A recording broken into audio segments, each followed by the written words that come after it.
এই যুদ্ধে আর কারো বাহাদুরি নেই। আমাদের মিলিত চেষ্টা ব্যর্থ হয়ে থাকবে না। এখন ভরসা তুমি, এমন কোন অস্ত্র নেই তোমার যে অস্ত্রে হঠাৎ করছে এই মুহূর্তে আছে সখা আছে। তবে সেই অস্ত্র প্রয়োগে দেরি করছো কেন? আমি সেই অস্ত্র শুনে রেখেছি ওই অর্জুনের জন্য।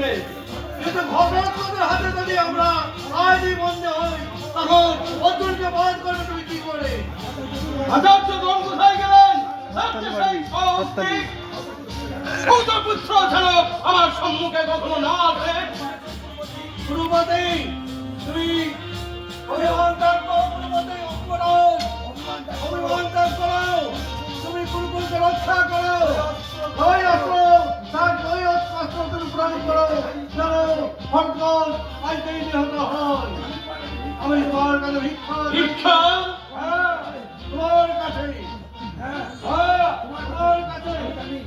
আমি জানি তোমার জন্য কোনপক্ষে মহাদেবীর একজনের ভিত্তিতে তোমায় অপমান করেছিলেন, তিনি সন্ধ্যায় বিশ্রাম গ্রহণ করছেন। তোমাকে দৃষ্টিপাত আসতে নিষেধ করছে, কিন্তু আজ তিনি নিরুপায়। আমার রাশিকে ভ্রাতা এই কদিনের যুদ্ধে নিহত হয়েছে ভীমের হাতে। আমি ভিক্ষা চাইছি, ব্যক্তিগত মান অভিমান ভুলে দাও, অর্জুনবাদের চিন্তা মনে করো। এখন এই সংকট থেকে আমাকে উদ্ধার করো।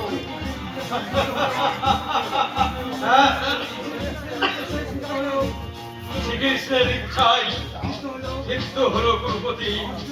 অস্ত্রের মুখ থেকে অর্জুনকে রক্ষা করবার জন্যই ঘটোৎকচের এই জীবন মন লড়াই। তবে তাই হোক সখা, তাই হোক। ধন্য ধন্য তুমি ঘটোৎকচের নিজের জীবন উৎসর্গ করে তুমি অর্জুনকে রক্ষা করে গেলে। ধন্য ধন্য তুমি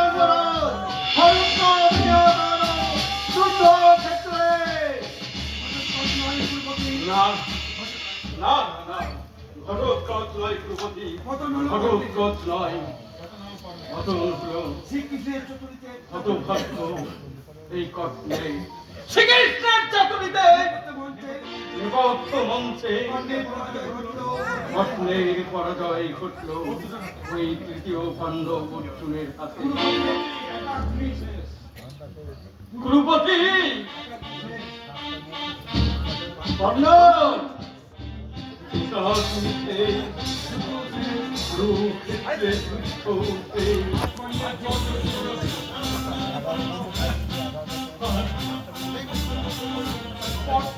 জীবনও